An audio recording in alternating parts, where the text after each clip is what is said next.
Hello दोस्तों, कैसे हो आप सभी। सर आज के इस लेक्चर के अंदर हमें एमसीक्यूज करने, ठीक है। मैंने कहा था जैसे जैसे चैप्टर कंप्लीट होता जाएगा हम एमसीक्यू भी कवर करते हुए चलेंगे। तो उसके पहले मैं दिखा देता हूँ सर, मैंने आपको ना स्टडी नोट नंबर 1 कराया इंडियन कॉन्ट्रैक्ट, जिसमें अंदर मैंने आपको essential element of contract, offer and acceptance तक खत्म करा दिया, ठीक है।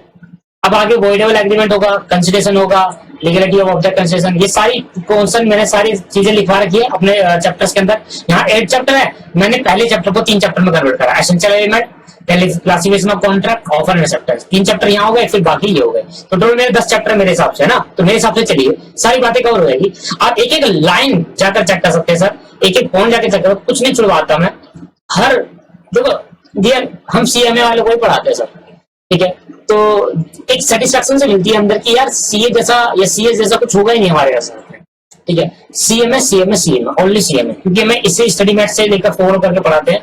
तो अब सारी चीजें मैंने यहाँ पर कवर करा रखी है आपके स्टडी मैट के हिसाब से। आप एक एक पॉइंट अगर पढ़ोगे जाकर तो आपको दिखेगा, ठीक है। जैसे ऑफर के अंदर मैंने ये जनरल ऑफर, स्पेसिफिक और ये सारी बातें मैंने आपको वहां पर करवाई है, ठीक है। जैसे कि आपके पास ये एक्सेप्टेंस भी मैंने सारे एसेंशियल एलिमेंट कराए और रिवोकेशन भी कराया मैंने, ये सारे एग्जाम्पल, ये सारी चीजें मैंने कराई है दोस्तों। जिसने देखो ये एग्जांपल लिया मैंने भी, ये एग्जांपल लिया मैंने भी, ठीक है। चलो तो ये वॉइडर ये अगली क्लास में देखेंगे। अभी के लिए तो मैं आपको बस ऑफर एक्सेप्टेंस तक मैं आपको एमसीक्यू वगैरह कराऊंगा और उसके बाद आगे बढ़ेंगे। तो उसके बाद और एमसीक्यू करेंगे, जैसे चैप्टर कंप्लीट हो जाएगा हम एमसीक्यू करते रहेंगे, ठीक है। सामने अगर आप सामने देखें दोस्तों, तो मैंने आपको कुछ एमसीक्यू कराए थे जो मैंने लिख भी लिए थे, मेरे को याद नहीं रहता कि भाई कौन से वो कौन से, तो मैंने आपको यहाँ पर देखा। तो मैंने आपको अभी तक कितने करा दिए, अभी तक मैंने आपको 9, इसमें भी एमसीक्यू फिलअप में 9 करा दिए, एमसीक्यू में 9 करा दिए और ट्रू फॉल्स में 4 कराए। ये मैं जान उसका लिख लेता हूँ कि ये याद रहे कि भाई कितने हो चुके और कितने रह गए हैं अभी। तो मैं इसको और आगे बढ़ाता हूँ और हम एमसीक्यू करते हैं। जितना मैंने पढ़ा उसके हिसाब से और देखते हैं क्या क्या चीज हम कवर कर पाते हैं, ठीक है। इतना बहुत बड़ा कर दिया मैंने और सही रहेगा।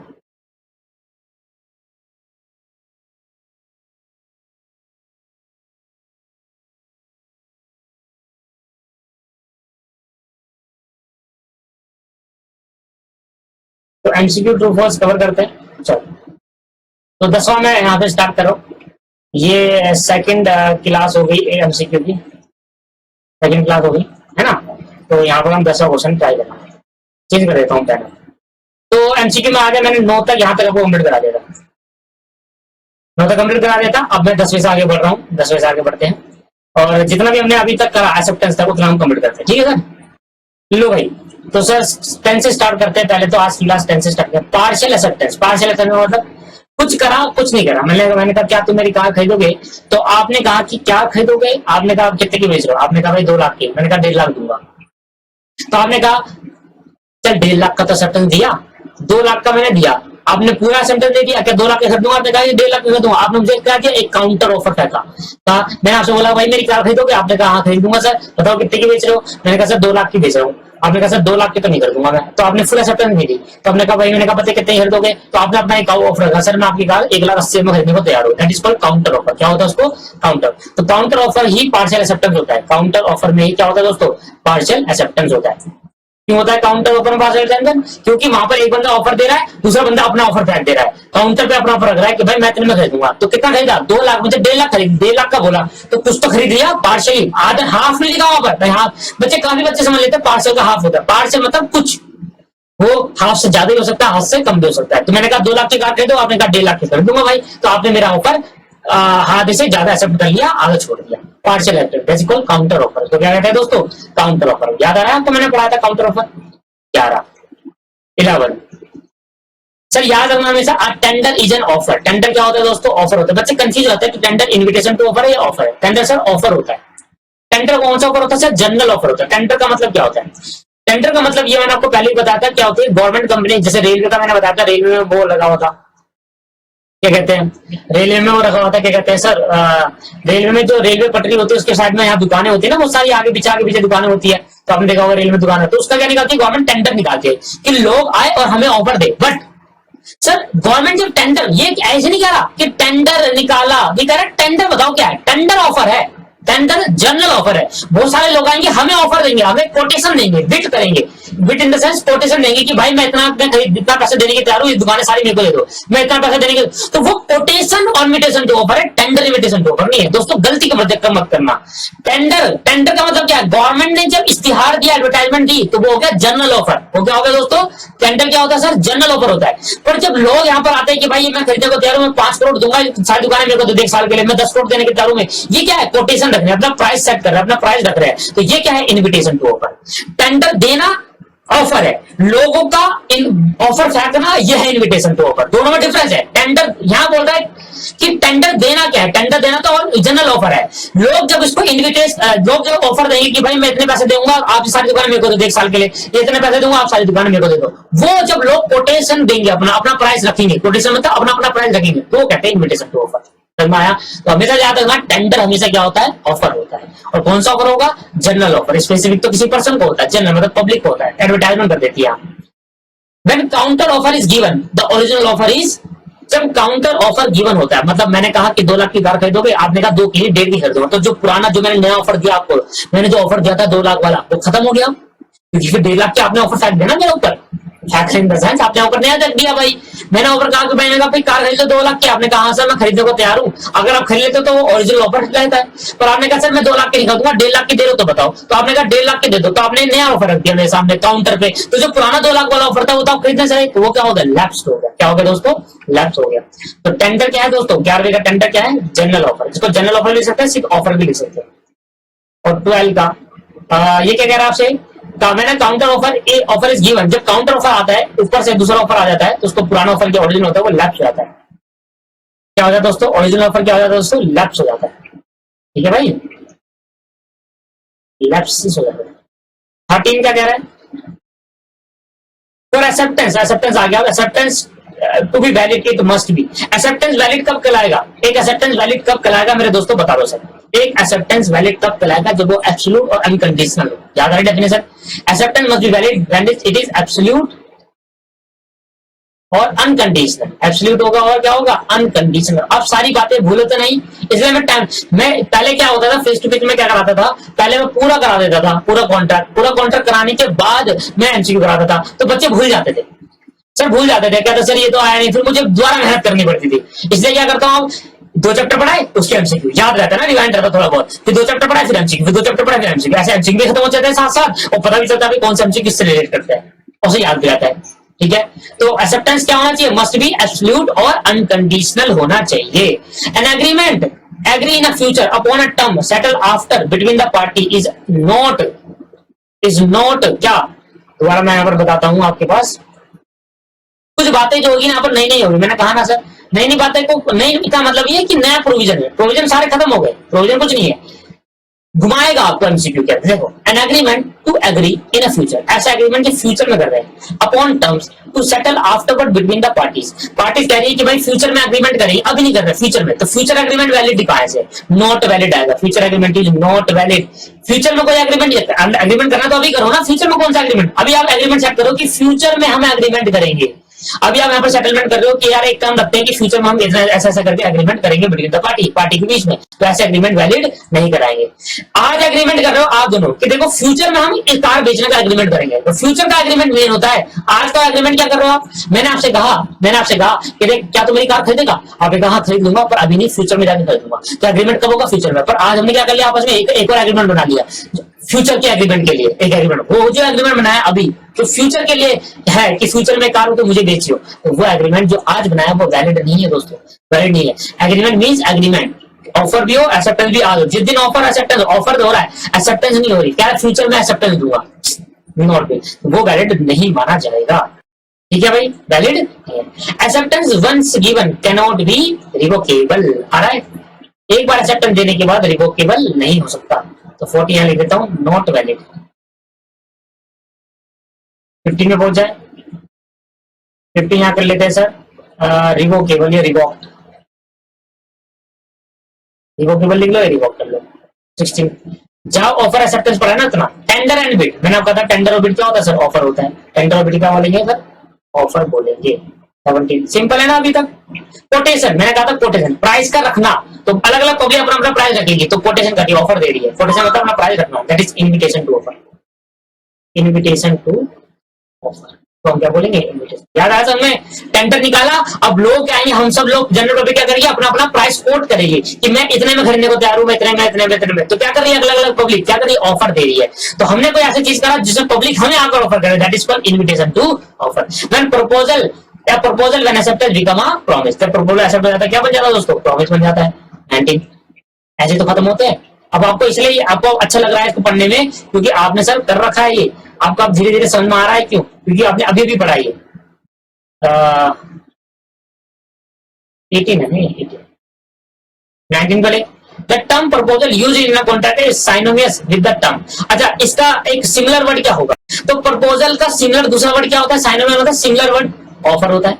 भाई ऑफर और प्रपोजल एक ही तो बात हुई, मैंने आपको कब से सिखाता है, ऑफर जहां लिखता हूँ साइड में साइड जाके प्रपोजल भी लिखता हूँ, तो सिमिलर वर्ड क्या हो गया सर, 19वां ऑफर। ऑफर को ही प्रपोजल कहते हैं। सिनोनिमस, सिनोनिमस का मतलब क्या होता है दोस्तों, सिमिलर वर्ड, सिमिलर, ठीक है, अपोजिट अलग है। द टर्म ऑफर, और देखो यहाँ पर प्रपोजल और ऑफर कुछ ही बोल लो, has been defined in section. भाई बताओ ऑफर, अब मुझे कहना कि बताओ, सबसे पहला ही सेक्शन 2 का सबसेक्शन ए ही बताता है, सेक्शन 2 सबसेक्शन ए। अब देखो सब आ रहा है सेक्शन 2। भाई ऑफर करेंगे तभी कर सकते, तो ऑफर का पहला सेक्शन, एक्सेप्टेंस का दूसरा section. B, when offer made by 2 person each other containing similar term of bargaining crossed each other, cross each other. तो मैंने गया दुकान के अंदर और मैंने कहा सर मुझे एक शर्ट चाहिए, तो कह रहा सर 500 की, तो जैसे वो 500 बोला मैंने भी कह दिया सर मैं 400 से ज्यादा नहीं दूंगा। काउंटर और क्रॉस ऑफर सिखाता है मैंने। काउंटर ऑफर का मतलब क्या होता है, एक बार ऑफर सुनने के बाद फिर अपना ऑफर रखना, काउंटर ऑफर। क्रॉस ऑफर का मतलब दोनों इकट्ठा ऑफर रख रहे कि भाई आप कह रहे हो कि भाई आप दुकानदार हो, मान लो, तो आप कह रहे हो कि भैया 500 से कम नहीं, 500 का शर्ट है, मैंने कहा 400 से कम नहीं दूंगा मैं, तो ये क्या रखा आपने, इकट्ठा दोनों ने, एक दूसरे को ऑफर जानने की जरूरत नहीं है। आप क्या बोल रहे हो मुझे मतलब नहीं, मैं तो अपना मैं बोल रहा हूँ भाई मैं तो 400 से कम, 400 से ज्यादा दूंगा ही नहीं इसका, आप कह रहे हो भाई 500 ज्यादा बेचूंगा ही नहीं मैं। तो ये क्या होगा, क्रॉस्ड ऑफर। क्या होगा दोस्तों, लिखा है ऑफर मेड बाय 2 पर्सन, जब 2 पर्सन आपस में क्या करते हैं दोस्तों, ऑफर करते हैं। जब 2 पर्सन आपस में क्या करते हैं, ऑफर ईच अदर, एक दूसरे के साथ, containing similar term, similar term containing of bargaining cross each other, एक दूसरे क्या कर रहे हैं, बार्गेनिंग कर रहे हैं, क्रॉस कर रहे हैं। वो अपना कह रहा है कि भाई 500 मैं कर रहा हूँ 400, ठीक है, दैट इज कॉल्ड क्या, क्रॉस्ड ऑफर। क्या बोला इसको, आएंगे 21 में क्या लिखेंगे, क्रॉस्ड ऑफर। 21 में क्या लिखेंगे दोस्तों, क्रॉस्ड ऑफर लिखेंगे। मैंने प्रपोजल और acceptance made otherwise then word, word को छोड़कर कोई अलग, तो 2 तरीके हो सकते हैं प्रपोजल ऑफर, एक होता है इंप्लाइड ऑफर, एक होता है एक्सप्रेस ऑफर। एक्सप्रेस ऑफर क्या होता है, जो वर्ड और बोलकर होता है, लिखकर होता है, और इंप्लाइड का मतलब, वर्ड का मतलब क्या हुआ, वर्ड का मतलब 2 बात आ जाती है, बोलकर रिटर्न में या ओरल। वर्ड में लिखा है तो उसका मतलब क्या है, मीनिंग 2 है, रिटर्न और ओरल। अगर अदर देन वर्ड हुआ, अदर देन मतलब वर्ड को छोड़कर किसी में होता है, तो अदर देन मतलब बाय द कंडक्ट, यहाँ पे लिखा हुआ है, पढ़ो क्वेश्चन पढ़ो ध्यान से।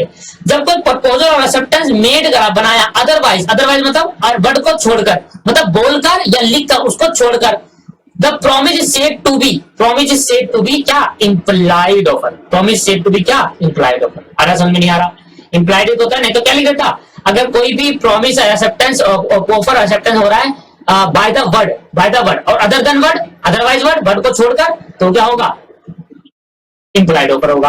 और सर वर्ड के बाद हो रहा है तो मतलब वर्ड मतलब क्या हो गया, लिखकर या बोलकर हो गया एक्सप्रेस ऑफर, तो यहाँ लिखूंगा इंप्लाइड। इंप्लाइड लिखूंगा क्योंकि ऑफर्स के पीछे लिखा हुआ था, नहीं लिखा इंप्लाइड ऑफर, ऐसा लोग क्या बोलेंगे, इंप्लाइड ऑफर।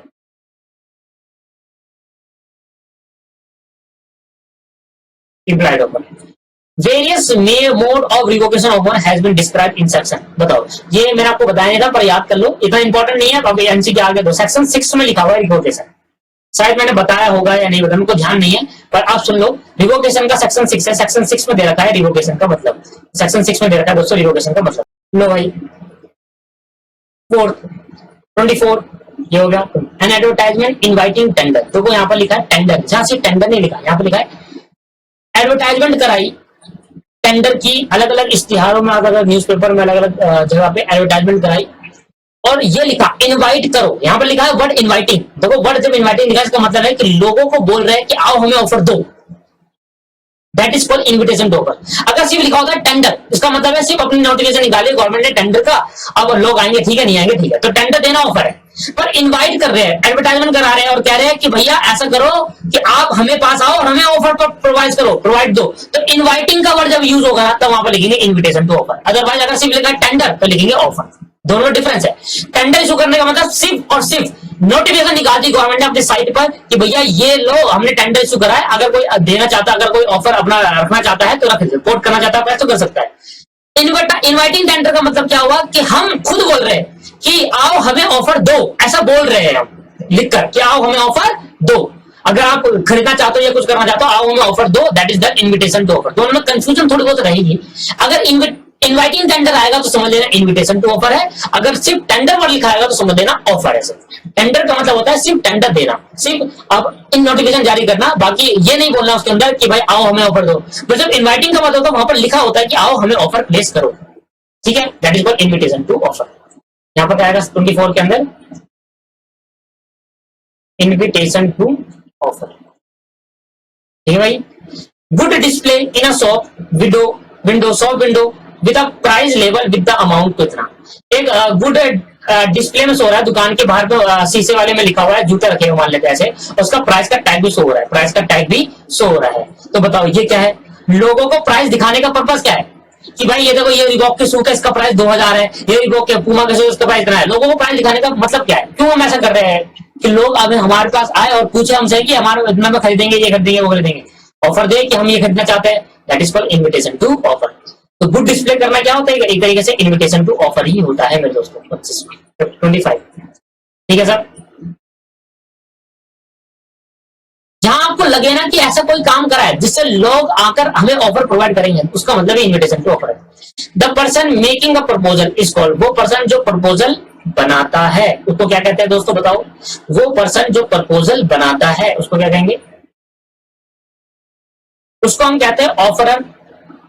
अगर ऑफर वर्ड लिखा होता, अगर प्रपोजल लिखा तो लिख दो प्रोमिसर, मैंने सिखाया था। ऑफर लिखा होगा तो ऑफरर बोलना, प्रोमिसर प्रपोजल लिखा होगा तो प्रोमिसर बोलना। मतलब अगर ऑफर लिख दोगे तब भी गलत नहीं है सर, तब भी ठीक है।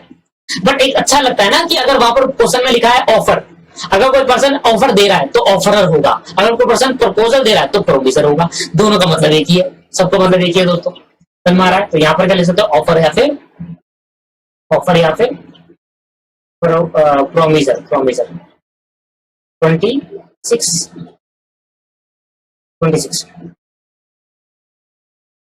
ये जा ही नहीं रहे, खत्म ही नहीं हो रहे। When a proposal and its acceptance are made by word, तो ये are they known as express. ऐसा कोई ऑफर प्रपोजल एंड एक्सेप्टेंस क्या कराओ? मेड बाय वर्ड द्वारा कराओ, दे आर नोन एज क्या? उसको हम क्या बोलेंगे दोस्तों? एक्सप्रेस ऑफर कहेंगे। और 27 भूल गया, the mere passing entrance unit entrance will not amounting to, क्या मतलब हुआ इसका दोस्तों? देखना सर 727 कर लेते हैं। अब मेयर, मेयर मतलब क्या होता है? ओनली। मेयर मतलब क्या होता है? ओनली। पासिंग मतलब क्या होता है? पास करना।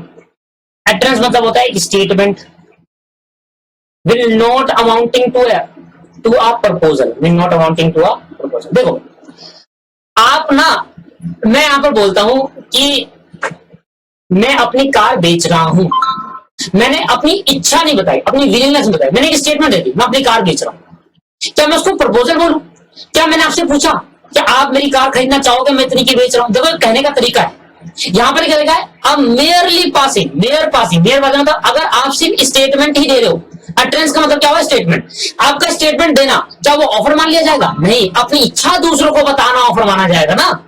मैं अपनी इच्छा आपको बताऊंगा, क्या आप मेरी कार खरीदना चाहते हो, मैं इतनी की बेच रहा हूं, तो ये हो गया ऑफर। मैं बोल रहा हूं मैं अपनी कार बेच रहा हूं, मैंने किसी को नहीं बोला, मैं सिर्फ एक स्टेटमेंट दे दी मैं अपनी कार बेच रहा हूं। अब क्या ऑफर माना जाएगा? क्या प्रपोजल माना जाएगा? नहीं माना जाएगा। इसलिए लिखा है सिर्फ स्टेटमेंट देने से ऑफर नहीं माना जाता, अपनी इच्छा जाहिर करनी होती किसी दूसरे पर्सन को, तब ऑफर माना जाता है, तब प्रपोजल माना जाता है। इसलिए 27 में क्या कह रहा है? सिर्फ स्टेटमेंट देना, सिर्फ एड्रेस देना, only mayor, only passing statement. Address का मतलब क्या हो गया? स्टेटमेंट्स हो गई, ओनली पास, बोलना किसी को स्टेटमेंट। तो 27 में क्या कहेंगे? प्रपोजल, नोट अ प्रपोजल, वो प्रपोजल नहीं है। और 28 में क्या कहेंगे? मुझे 36 तक कराने दोस्तों, ठीक है। तो मैंने यहाँ पे लिख दिया when a proposal and acceptance made by word that is called express, तो इसका मतलब लिखेंगे एक्सप्रेस लिखेंगे, ठीक है भाई। In case where a proposal and acceptance are not made by word, are inferred from the conduct of the party, they are implied offer. यह समझ में आ रहा होगा ना यार, कंडक्ट के हिसाब से करोगे तो क्या होगा, इम्प्लाइड होगा। ये तो क्लियर है। अगर भाई वर्ड से कर रहा है, वर्ड का मतलब क्या है, बोलकर या लिखकर, तो भैया वो हो गया आपके पास एक्सप्रेस। और अगर वर्ड से नहीं कर रहा, सिर्फ कंडक्ट द्वारा कर रहा, वो हो गया implied. An offer which is allowed to remain offer for acceptance over a period of time is known as, ठीक है सर। इसका मतलब क्या हुआ सर, इसका मतलब मैं तो बता दूंगा। वैसे तो इसमें क्या होता है, तो ओपन ऑफर होता है, ओपन ऑफर बोलते हैं, कंटिन्यूइंग ऑफर, स्टैंडिंग ऑफर बोलते हैं। तो ये हमारे सिलेबस के अंदर नहीं है, अभी कट चुका है। इसको अब यहाँ से काट दीजिए, 30 क्वेश्चन यहाँ पर काट दीजिए, नोट इन सिलेबस। अब ये नहीं है। पता है क्या होता है दोस्तों, मैं आपको समझाता हूँ। इंस्टीट्यूट क्या करता है ना, चेंजेस लाता रहता है, अपना स्टडी मैट को ना चेंज करता रहता है। ठीक है, ये तो आपको पता है इंस्टीट्यूट क्या करता है, धीरे धीरे अपने स्टडी मैट को चेंज करता रहता है। अब क्या होता है, इंस्टीट्यूट क्या करता है सर, कुछ कंसेप्ट होते हैं जो काट देता है, कहता है ये पढ़ने की जरूरत नहीं। वैसे टाइप्स ऑफ अगर आप पढ़ोगे ध्यान से तो बहुत सारे ऑफर होते हैं, cross offer, cross offer, general offer, public specific offer, counter offer, open offer, standing offer, ये सब ना बहुत सारे ऑफर होते हैं। तो वो सब इंस्टीट्यूट ने काट दिया। आपकी बुक पर छान लेना, कहीं पर लिख देना स्टैंडिंग ऑफर, तो मुझे बता देना सर यहाँ लिखा, आपने पढ़ाया नहीं, मैं आपको अलग से वीडियो दूंगा। पर सर है ही नहीं, तो ये कॉन्सेप्ट जो है वो स्टैंडिंग ऑफर का है, ओपन ऑफर का आपकी बुक में नहीं दे रहा था दोस्तों, अभी पेपर में नहीं आएगा। इंस्टीट्यूट से डिडक्ट करना भेज दिया पर। तो कुछ ऐसे आपको मिलेंगे जो आपके सिलेबस में हट चुके हैं, कॉन्सेप्ट हट चुके हैं, बट उसके एमसीक्यू ट्रू फॉल्स डाल रखे अभी भी। वो 2012 सिलेबस जब था ना, 2012 सिलेबस जब था, पुराना सिलेबस जब था दोस्तों, वहां पर आपके पास डाला हुआ था, वहां पर आपके पास डाला हुआ था मेरे भाई। तो वहां पर सारा चीज था, बहुत सारा सिलेबस था, तो वो बटन को कम कर दिया, कॉन्सेप्ट तो काट दिया, क्वेश्चन भी छोड़ दिया यहाँ पर। अब इतने सारे क्वेश्चन है, कहाँ देखेगा इंस्टीट्यूट, छोड़ो ना, बच्चे देख लेंगे अपने आप, देंगे नहीं हम सिलेबस के अंदर, ऐसे होता है। तो 30 आपके पास नहीं है हमारे उसमें, 30 आपके पास नहीं है। तो व्हेन आर कॉन्ट्रैक्ट 31 पढ़ रहे, when are contract perfectly valid in substance but which can not be enforced, जो कि इन्फोर्स नहीं हो रहा because of certain technical defect. बताओ कौन सा कॉन्ट्रैक्ट होता है, अनइन्फोर्सेबल कॉन्ट्रैक्ट। किसी टेक्निकल डिफेक्ट की वजह से अगर कॉन्ट्रैक्ट इन्फोर्सेबल नहीं होगा था, तो टेक्निकल डिफेक्ट की वजह से क्या होगा, अनइन्फोर्सेबल कॉन्ट्रैक्ट रहेगा। When goods are displayed in a showroom that is called invitation to offer. A counter offer is a rejection of the dash offer. A counter offer is a rejection of a original offer. A counter offer is a rejection of a original offer. देखो जो original offer मैंने कहा, मैं 2 लाख की car खरीदोगे sir, आप कह रहे हैं सर 1.5 लाख से ज्यादा मैं दूंगा नहीं, तो जो ओरिजिनल ऑफर मैंने आपको दिया 2 लाख वाला, आप वो कैंसिल हो गया, वो तो रिजेक्ट हो गया ना कभी। जैसे आपने मेरे को ऑफर करा, काउंटर पे ऑफर रखा कि मैं 1.5 लाख दूंगा, और 1.5 लाख जैसे आपने ऑफर करा, तो मैंने कहा दो भाई, जो पहले मैंने ऑफर किया वो कैंसिल हो गया, तो ओरिजिनल ऑफर आएगा। 33 में क्या आएगा दोस्तों, ओरिजिनल ऑफर। 30 में नॉट इन सिलेबस में नहीं है। 31, 32, 33, 34, 35 और 36 तक मुझे कराना है। 31 के अंदर क्या है दोस्तों, 31 में क्या बोला, अनइन्फोर्सेबल कॉन्ट्रैक्ट, अनइन्फोर्सेबल।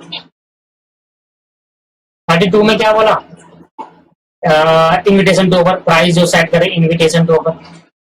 दोस्तों जितने मैं आपको करा रहा हूँ उसको बार बार लिख कर करना है, और जितनी बार लिखोगे मुझे सेंड दो, मैं देखना चाहता हूँ आपने कितनी बार लिखा। Counter offer is rejection of, counter offer जैसे पड़ता है ओरिजिनल ऑफर रिजेक्ट हो जाता है। जो ओरिजिनल ऑफर पड़ा था 2 लाख वाली कार को बोला, तो 1.5 का बोला, ओरिजिनल ऑफर रिजेक्ट हो गया। Where a particular mode of communication acceptance not prescribed and the party are not each other present, the most authentic mode of communication acceptance is letter. दोस्तों बड़ा सिंपल है कि सबसे अच्छा ऑथेंटिक मोड जो होता है वो लेटर देकर होता है। लेटर में लिखा था ना, आपको एग्जांपल बताया था, रिवोकेशन में लेटर ट्रांसफर करा, पोस्ट पहुंचा, ये सब। तो वह लिखा है when a particular mode of communication और एक्सेप्टेंस इज नॉट प्रिस्क्राइब्ड। अगर हमने कहा कम्युनिकेशन का जो मोड है, बोलकर, फोन में, लिखकर, मैसेज करके, वो मेल करके, वो नहीं प्रिस्क्राइब है। तो अगर साइलेंट है क्वेश्चन, ये ना बता रखा हो कि क्या मोड है, कम्युनिकेशन किस तरीके से कम्युनिकेट करोगे आप दोस्तों। इसने ऑफर करा, आप एक्सेप्टेंस कैसे दोगे, मतलब ये ऑफर आपको कम्युनिकेट कैसे करेगा, आप एक्सेप्टेंस आपको कैसे दोगे। तो उस केस के अंदर अगर ना बताया जाए तो सबसे अच्छा जो most authentic mode of communication होता है वो लेटर होता है। लेटर पास करो, यहाँ लेटर लिखो, वहां पर पोस्ट से ट्रांसफर करो, क्योंकि एक लेटर भी होता है और सही रहता है ये लेटर। तो ठीक है, याद रहेगा ये बात।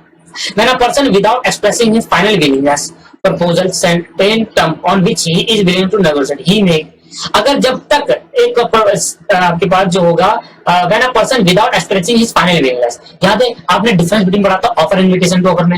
ऑफर के अंदर फाइनल विलिंगनेस बता देते हैं, पर इन्विटेशन के ऑफर के अंदर कभी फाइनल विलिंगनेस बताते हैं। फाइनल विलिंगनेस तब बताएंगे जब इन्विटेशन के ऑफर बहुत सारे इन्विटेशन आएंगे, उसमें से एक सेलेक्ट करेंगे। समझ में, तो यहाँ पर होता है इन्विटेशन टू ऑफर। आप लिखा लो आप निकालो वो जो मैंने पढ़ा था डिफरेंस बिटवीन, वहां पर देखो कि ऑफर के अंदर फाइनल विलियंस नहीं होता, ऑफर के अंदर फाइनल विलियंस अपनी आखिरी इच्छा बता देते हैं, पर मैंने पर्सन विदाउट एक्सप्रेसिंग अपनी फाइनल विलियंस अभी बताई नहीं है, क्योंकि मैंने शूज लगाए शोरूम के अंदर तो लोग आए, मैंने वहां पर 2400 लिखी है, ठीक है, एक शूज का प्राइस, लोग आए सर 2200 देंगे, तो मैंने कहा चल ठीक है 2200 दे दे, तो 2200 क्या मेरी फाइनल मिलेगा, पर जो 2400 लिखा था वो फाइनल मिलेगा नहीं सर। तो invitation to offer, a notice in a newspaper inviting tender, जब भी वर्ड आए इनवाइटिंग टेंडर तो समझ देना इन्विटेशन टू ऑफर है, और जब भी वर्ड सिर्फ टेंडर आए तो समझ देना सिर्फ ऑफर है। तो ये भी क्या हो गया, इन्विटेशन टू ऑफर हो गया मेरे दोस्तों। अब यहाँ पर जो है ये अगली क्लास से पढ़ेंगे 37। अभी तो ये और ही करना है, अभी तो एमसीक्यू वगैरह भी स्टार्ट करना है मेरे दोस्तों, तो एमसीक्यू भी स्टार्ट करना है। तो ये बहुत सारे भाई 100 है, ये 100, तो मैं अभी कितना पहुंचा हूँ 36 में कंप्लीट कर लिया मैंने, हमने 36 तक कंप्लीट कर लिया है मेरे भाई, 36 तक कंप्लीट हो गया। अब देखते हैं एमसीक्यू कितने कंप्लीट कर पाते हैं, ठीक है भाई। चलो अब एमसीक्यू की बारी है, एमसीक्यू स्टार्ट करते हैं। एमसीक्यू, ठीक है भाई, एमसीक्यू स्टार्ट कर रहे हैं, थैंक यू। चलो तो चलो सर अब स्टार्ट करते हैं हम अपना एमसीक्यू। और एमसीक्यू में मैंने आपको कहां तक एमसीक्यू करा दिए थे, कहां तक हम 10वां तक कराना था, 10वां मेरे बाकी था, 10वें को मेरे को कराना था। और भाई यहाँ से एमसीक्यू आज की क्लास का चालू करता हूँ, मतलब ये मेरा आज की क्लास का एमसीक्यू रहेगा, ठीक है भाई। यहाँ से ये यहाँ से मेरा सेकंड क्लास का एमसीक्यू था, यहाँ से तो 10 से मैं स्टार्ट करता हूँ अब एमसीक्यू करना, ठीक है। तो भैया 10 से स्टार्ट करते हैं एमसीक्यू, और सामने देखेंगे मैंने एमसीक्यू आपको 10 तक करा देता हूँ, तो मैं 10 तक एमसीक्यू को आपको ऊपर ले आ रहा हूँ। कसम खा लो कि एमसीक्यू पूरे पूरे करने हैं, कसम खा लो मेरे दोस्त, एमसीक्यू पूरे पूरे करने हैं। ये मैं आपको बाद में बताऊंगा। फॉरनर या अभी वाली केस में आगे दे दिया, आगे जाकर समझ में आएगा फॉरनर क्या है। Voidable contract, sir voidable contract क्या होता है? Voidable contract are enforceable by law if they are not avoided. Voidable contract are not enforceable. Voidable contract can be enforced if the direct court can be enforced with the prior permission of the court and the government. भैया voidable contract क्या होंगे? देखो मैंने आपको कहा था, एक बात बताई थी वॉइडेबल कॉन्ट्रैक्ट के अंदर, मैंने आपको कहा था बच्चे, अगर आप पे धमकी दी जा रही है, आपको अगर आपको धमकी दी जा रही है और आपने क्या करा, धमकी दे रखा है, तो आपने क्या करा, कोर्ट में केस नहीं करा। अगर कोर्ट में केस नहीं करा, voidable eight the option of the one party, एक पार्टी के लिए तो इन्फोर्सिबिलिटी रहती है पर दूसरी पार्टी के लिए इन्फोर्सिबिलिटी नहीं रहती। मैंने आपको धमकी दी, मैंने कहा भाई अपनी प्रॉपर्टी मुझे बेच दो, आपने कहा, आपने डर के मारे प्रॉपर्टी बेच दी। अगर आपने कोर्ट में केस कर दिया तो कॉन्ट्रैक्ट क्या बन जाएगा, वॉइडेबल। अगर नहीं करा तो कॉन्ट्रैक्ट क्या बन जाएगा, अगर अवॉइड कर दिया तो कॉन्ट्रैक्ट क्या बन जाएगा, वैलिड। अगर वैलिड बन गया तो इन्फोर्सिबल हो गया।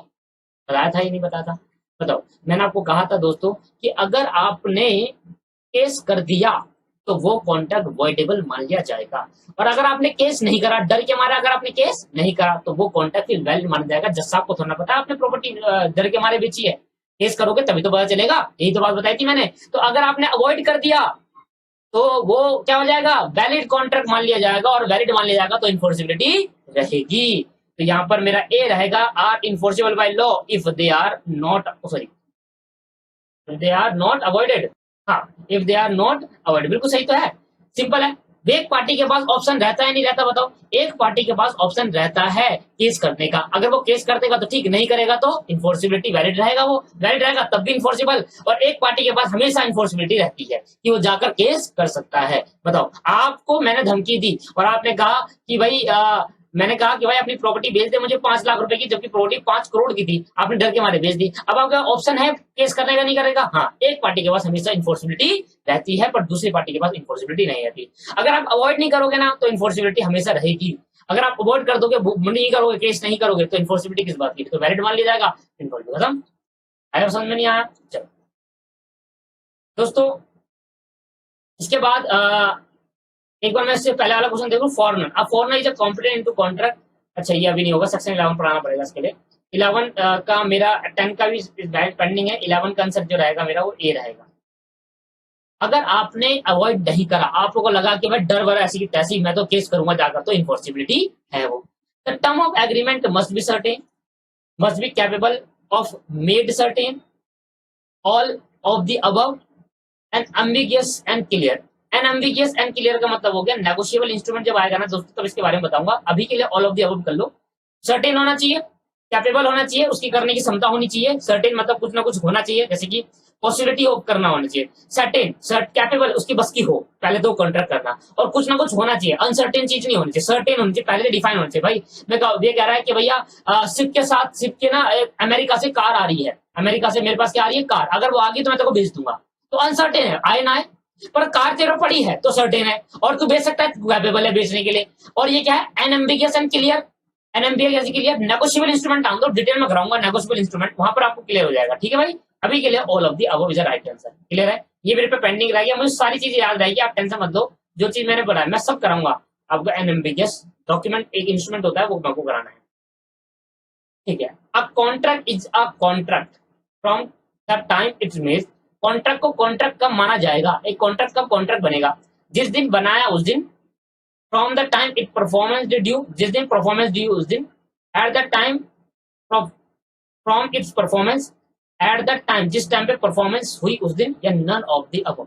हाँ मुझे बताओ कॉन्ट्रैक्ट कब माना जाएगा, भाई जिस टाइम बनाया उस टाइम कॉन्ट्रैक्ट, परफॉर्मेंस हो या ना हो, अगर होती है ठीक, नहीं होती तो क्या कॉन्ट्रैक्ट नहीं है। मैंने आपको बोला कि भाई क्या मेरी कार खरीदूंगा, आपने कहा खरीदूंगा, अब मैं कार बेचूंगा, परफॉर्मेंस करूंगा, परफॉर्मेंस करूं ना करूं, कार खरीदने बेचने का तो लेन देन हो गया ना हमारे बीच में, कॉन्ट्रैक्ट तो बन गया ना, अब बेचू ना बेचू अलग बात है, अगर नहीं बेचोगे तो डिफॉल्ट कर दोगे, केस हो जाएगा आप पे। पर कॉन्ट्रैक्ट बताओ, आपसे ये पूछ रहा है कि कॉन्ट्रैक्ट कब बनेगा, तो कॉन्ट्रैक्ट कब बनेगा मेरे भाई, कॉन्ट्रैक्ट तब बनेगा जब बनाना है, कॉन्ट्रैक्ट फ्रॉम द, कॉन्ट्रैक्ट को कॉन्ट्रैक्ट कब माना जाएगा, from the time it made, जिस टाइम बनाया होगा, जिस टाइम बनाया होगा। मैंने आपसे कहा कार खरीदोगे, आपने कहा हाँ, मैंने ऑफर दिया, आपने एक्सेप्टेंस दिया, इन्फॉर्मेबिलिटी आ गई, अब 2 दिन बाद कार बेच रहा हूँ, या आपने 2 दिन बाद मुझे पैसा देना है, ये कॉन्ट्रैक्ट को परफॉर्मेंस तो कभी भी हो सकती है, पर कॉन्ट्रैक्ट मेड जिस दिन हुआ उस दिन कॉन्ट्रैक्ट माना जाएगा।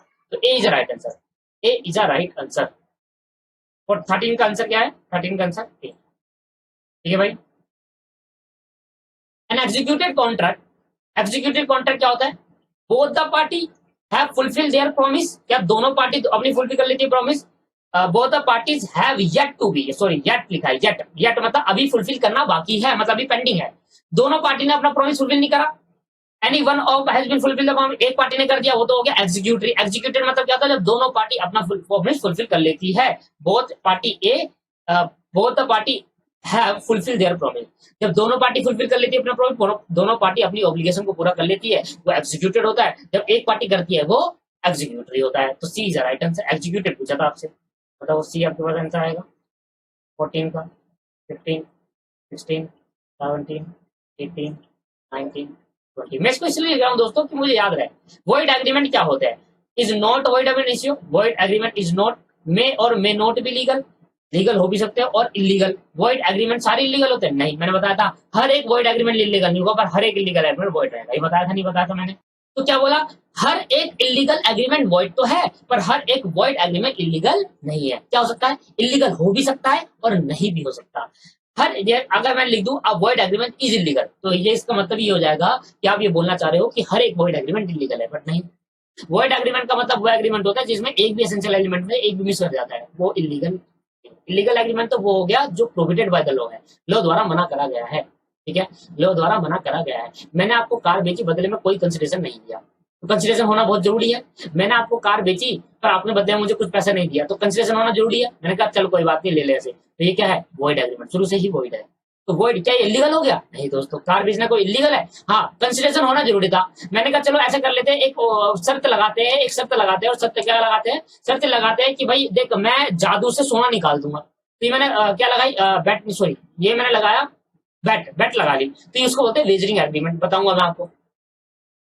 ठीक है, तो वेजरिंग एग्रीमेंट आगे जाकर आपको पता चलेगा, बस आप टेंशन मतलब, वेजरिंग एग्रीमेंट बैट लगाना होता है, वेजरिंग आपको डिटेल में सिखाने वाला हूं मैं। ठीक है, तो ये होता है वॉइड। तो वॉइड एग्रीमेंट कभी भी इलीगल, सॉरी वॉइड एग्रीमेंट, हर एक वॉइड एग्रीमेंट इलीगल नहीं होगा। मैं क्या नहीं सुनूंगा, प्यार से बोलूंगा, ध्यान सुनना, हर एक वॉइड एग्रीमेंट इलीगल नहीं होता, पर हर एक इलीगल एग्रीमेंट वॉइड होता है।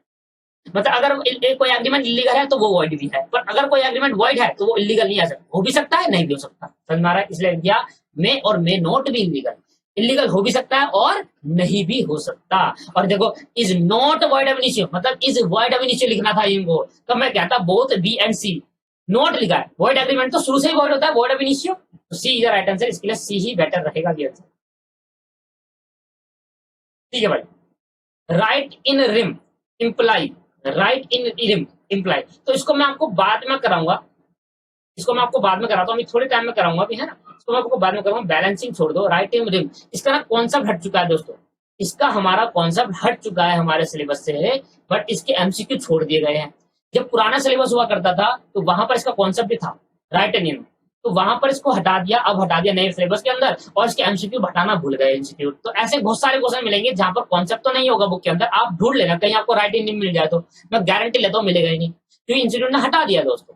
ठीक है, हाँ वो अलग बात है, इसके बाद अब इंस्टीट्यूट फिर दोबारा अमेंडमेंट कर देता अपनी बुक को, फिर मैं दोबारा बताऊंगा, पर अभी मैं इसको समझा दूंगा, ऐसा कोई प्रॉब्लम नहीं आ रही। ठीक है, दो तरीके के होते हैं, मैं आपको समझा दूंगा क्लियरिटी से और अच्छे से क्लियर करूंगा। वॉइड एग्रीमेंट बैलेंस, मेरी तरफ से दो क्वेश्चन बैलेंस रह गए, ये मेरा बैलेंस है, 16 पॉइंट मेरे लिए क्या है, बैलेंस है, और 10 भी मेरा बैलेंस था। वॉइड कॉन्ट्रैक्ट, वॉइड कॉन्ट्रैक्ट बोला है, एग्रीमेंट नहीं बोला। वॉइड एग्रीमेंट का मतलब होता है शुरू से ही वॉइड। वॉइड कॉन्ट्रैक्ट क्या होता है, is enforceable at the option of one, और कॉन्ट्रैक्ट नहीं तो वॉइडेबल होता है, ये भी नहीं, none of the above. Is valid in the beginning, शुरू में तो वैलिड रहता है, बट बिकम वॉइड, सही है या नहीं है, शुरू में तो वैलिड रहता है, बाद में क्या बन जाता है, वॉइड बन जाता है। अगर आपने ढंग से पढ़ा है तो वो क्लियर हो रहा होगा। 17 का क्या है दोस्तों, बी। 17 का क्या है दोस्तों, B. void agreement is one which is forbidden by, void agreement forbidden by law, law द्वारा मना करा गया है, नहीं दोस्तों, वो तो इलीगल एग्रीमेंट होता है, which is not forbidden, which is not enforceable by law, ये अगर कहेंगे तो सही रहेगा। फॉरबिडन अगर बात करें, ऐसा कोई एग्रीमेंट जो लॉ द्वारा मना करा गया है वो इलीगल एग्रीमेंट होता है, अपनी डेफिनेशन ध्यान से पढ़ी हो तो। 18 का जो आंसर आएगा वो सी रहेगा, void एग्रीमेंट ऐसे एग्रीमेंट होते हैं जो इन्फोर्सिबिलिटी जिनकी नहीं होती, तो C is a right answer. Which of the following statement is false, कौन सी स्टेटमेंट फॉल्स है भाई, जरा बताएंगे। Law is a contract is whole law of obligation, certain contract must be in return, all contract are agreement, all contract are agreement, हर एक contract agreement है पर हर एक एग्रीमेंट कॉन्ट्रैक्ट नहीं, ये भी आप सुन लो। अब जितने भी कॉन्ट्रैक्ट है, कॉन्ट्रैक्ट कैसे बनता है, एग्रीमेंट प्लस इन्फोर्सिबिलिटी, तो अगर कॉन्ट्रैक्ट है तो एग्रीमेंट है, बट अगर एग्रीमेंट है तो कॉन्ट्रैक्ट है नहीं, एग्रीमेंट होने के लिए एग्रीमेंट, हर एग्रीमेंट कॉन्ट्रैक्ट बनने के लिए इन्फोर्सिबिलिटी होनी चाहिए, एग्रीमेंट प्लस इन्फोर्सिबिलिटी तब कॉन्ट्रैक्ट बनेगा। पर अगर एक कॉन्ट्रैक्ट है पहले से तो उसके अंदर एग्रीमेंट तो होगा ही, पर अगर एग्रीमेंट है तो क्या उसको हर एग्रीमेंट को कॉन्ट्रैक्ट बोल दूं, नहीं दोस्तों, हर एग्रीमेंट कॉन्ट्रैक्ट नहीं कहलाएगा, क्योंकि हर एग्रीमेंट में कॉन्ट्रैक्ट बनने के लिए इन्फोर्सिबिलिटी चाहिए। तो all agreement is not a contract, पर all contract is an agreement, ऐसे बोल सकते हैं तो सही। तो इसका agreement and illegal agreement are void, हर एक इलीगल एग्रीमेंट वॉइड होता है। तो भैया ये कह रहा है कि देखो हर एक इलीगल एग्रीमेंट वॉइड है, तो ये तो true answer. All contract agreement, हर ऑल कॉन्ट्रैक्ट जितने भी कॉन्ट्रैक्ट वो एग्रीमेंट है, ये बिना एग्रीमेंट का तो कॉन्ट्रैक्ट बनता नहीं, ये भी ट्रू है। Certain contract must be in writing, certain contract, ऐसा कोई कॉन्ट्रैक्ट जो सर्टेन है नहीं चाहिए, सर्टेन मतलब जिनके पता है कि भाई ये कॉन्ट्रैक्ट हो सकता है, अनसर्टेन नहीं है चीजें, सर्टेन तो राइटिंग में हो सकता है, हाँ हो सकता है, बिल्कुल ट्रू है, और भी हो सकता है, राइटिंग में हो सकता है, पर कह रहा है law of contract is the whole law of obligation. मैंने कहा भाई law of contract is a whole law of obligation, मतलब लॉ कॉन्ट्रैक्ट का जो लॉ है, कॉन्ट्रैक्ट कॉन्ट्रैक्ट जो लॉ है आपके अंदर, क्या वो हर एक पर्सन के लिए ऑब्लिगेशन रहेगा, मतलब कॉन्ट्रैक्ट लॉ क्या आएगा, होल लॉ ऑफ ऑब्लिगेशन का मतलब क्या हुआ कि लॉ ऑफ कॉन्ट्रैक्ट, जो कॉन्ट्रैक्ट लॉ आप पढ़ रहे हो, तो कॉन्ट्रैक्ट एक्ट पढ़ रहे हो, क्या उसका जो ऑब्लिगेशन है whole law, whole law of obligation है, होल लॉ मतलब जितने भी कॉन्ट्रैक्ट के अंदर सेक्शंस है, क्या वो सबके लिए मानना जरूरी है, ऐसा जरूरी थोड़ा है। आप क्या कॉन्ट्रैक्ट एक्ट मानते हो, नहीं मानते। क्या आपने कभी कॉन्ट्रैक्ट करा है किसी से, हाँ बचपन में आप कॉन्ट्रैक्ट दुकानदार के पास जाते हो, टॉफी लेते हो, कॉन्ट्रैक्ट हो गया, पर आपने कभी लिखित में नहीं करा, ऑरल में ऑरल कर लिया, इन्फोर्सिबिलिटी भी देखा, पता नहीं चला। तो क्या सबको मानना जरूरी है, होल लॉ ऑफ ऑब्लिगेशन है, मतलब सारा का सारा लॉ मानना जरूरी है, नहीं दोस्तों, सारा का सारा लॉ मानना जरूरी नहीं है, ये स्टेटमेंट फॉल्स है। क्यों, क्योंकि भाई जो कॉन्ट्रैक्ट करेगा उसी को मानना जरूरी है, क्या जनरल पब्लिक को भी मानना जरूरी है, क्या आपको और मेरे को मानना जरूरी है, जब हम दोनों आपस में कॉन्ट्रैक्ट करेंगे तभी तो मानना जरूरी है ना, तो होल लॉ ऑफ ऑब्लिगेशन मानना जरूरी है, पूरा लॉ को मानना जरूरी है। मैं जिस चीज के लिए कॉन्ट्रैक्ट कर रहा हूँ वही कॉन्ट्रैक्ट अप्लाई होगा। मैं अगर मैं कर रहा हूँ मैं कोई कॉन्ट्रैक्ट कर रहा हूँ, क्या उसमें सारे प्रोविजन लग जाएंगे कॉन्ट्रैक्ट के, एक ही कॉन्ट्रैक्ट के अंदर नहीं लगेंगे ना सर, इसलिए कहा होल, ये फॉल्स है sir, whole law of obligation नहीं होता, A is a right answer, A is a right answer. Which of the following contract are not recognized under the contract act, कौन सा ऐसा कॉन्ट्रैक्ट है जो कॉन्ट्रैक्ट एक्ट में recognise नहीं करा गया, कौन सा ऐसा कॉन्ट्रैक्ट है दोस्तों। एक बात हमेशा ध्यान रखना, सारे के सारे हैं न रिकॉग्नाइज, किस कोर्ट जजमेंट और कॉन्ट्रैक्ट अंडर सील। फिर क्या होते हैं, इग्नोर इट, क्या होते हैं इग्नोर। रिकॉग्नाइज का मतलब क्या होता है, which of the following, recognise मतलब होता है लिखना, लिखना रिकॉर्ड करना, रिकॉर्ड करना। रिकॉग्नाइज का मतलब ये तो चलो कोर्ट जजमेंट, कोर्ट जजमेंट क्या होगा, कोर्ट जजमेंट को नहीं लिखा, वो एक्ट नहीं है सर, कोर्ट की एक अलग जजमेंट आती है, अपने बेसिक ऑफ लॉ पढ़ा है ना, तो कोर्ट जजमेंट एक अलग होता है, ठीक है। और कॉन्ट्रैक्ट अंडर सील क्या होता है, कॉन्ट्रैक्ट अंडर सील, ये आगे जाकर मैं आपको जरूर बताऊंगा कॉन्ट्रैक्ट अंडर सील, पर अभी के लिए आप ऑल ऑफ द अबव लिखें, आगे जाकर आपको जरूर पता चलेगा इसका अंदर। अब हमेशा याद रखना कि रिकॉग्नाइज ना तो रिकॉग्नाइजेशन होता है, कोड जजमेंट होता है, ना कॉन्टैक्ट अंडर सील होता है। क्या होता है आगे जाकर आपसे जरूर डिस्कस करूंगा इस बारे में, ठीक है। अभी के लिए आप डी लिखेंगे। Which of the following statement in इरिसिबल ऑफ फॉर्मल कॉन्ट्रैक्ट, कौन सी स्टेटमेंट फॉल्स है फॉर्मल कॉन्ट्रैक्ट के हिसाब से। भैया कह रहा है it should be in a particular form, बिल्कुल पर्टिकुलर फॉर्म में होना चाहिए। It should be in a writing and witness, witness writing होना चाहिए। कंसिडरेशन इज नॉट नेसेसरी, हाँ कंसिडरेशन जरूरी नहीं होता, फॉर्मल कॉन्ट्रैक्ट के अंदर कंसिडरेशन जरूरी नहीं होता। कह रहा है it should have consideration, false. याद रखना हमेशा फॉर्मल कॉन्ट्रैक्ट के अंदर कंसिडरेशन जरूरी नहीं होता। तो कंसिडरेशन जरूरी नहीं होता ट्रू है, पर कंसिडरेशन जरूरी होता है ऐसा कह रहा है, ये फॉल्स है, ये स्टेटमेंट फॉल्स है। याद रखिए बात, फॉर्मल कॉन्ट्रैक्ट के अंदर कभी भी कंसिडरेशन नहीं होगा। ये भाई अब 22 देखा जाए तो 22 में बताओ फॉर्मल कॉन्ट्रैक्ट का दूसरा नाम क्या होता है, पेरोल कॉन्ट्रैक्ट होता है नहीं होता। फॉर्मल कॉन्ट्रैक्ट का दूसरा नाम क्या होगा मेरे दोस्तों, फॉर्मल कॉन्ट्रैक्ट का पेरोल कॉन्ट्रैक्ट दूसरा नाम होता है।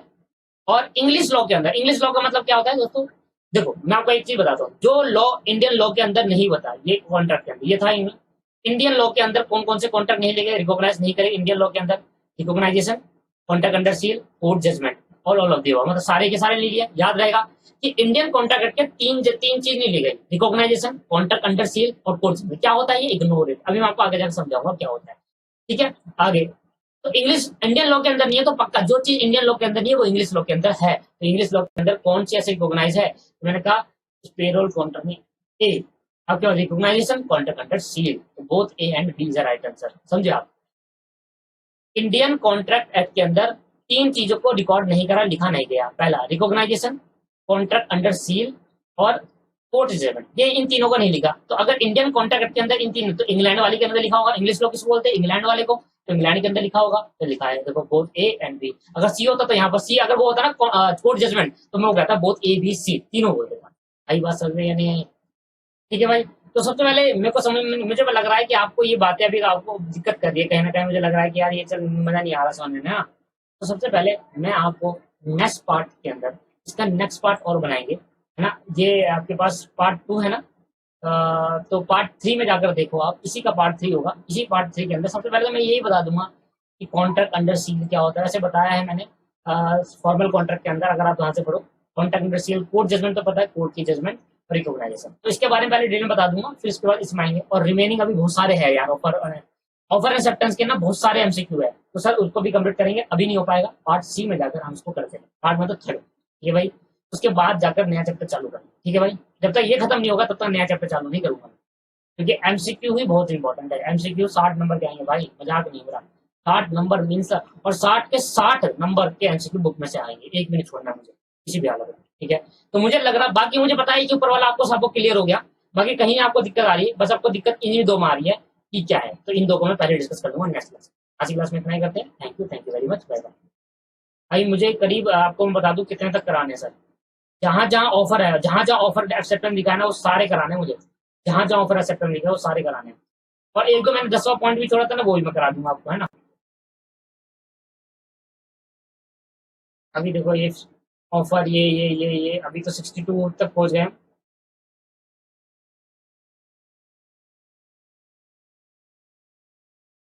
ये भी ये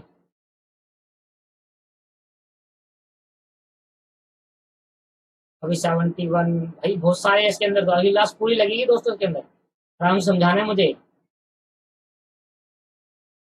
बस यहाँ से कराना है 74 तक, 74 तक है, क्योंकि 75 का कंसिडरेशन चालू हो गया, ठीक है। 74 तक कराने हैं मुझे, और बाद में बीच में कुछ छूटेंगे नेक्स्ट चैप्टर के लिए। आज के लिए इतना ही करते हैं, thank you very much, bye.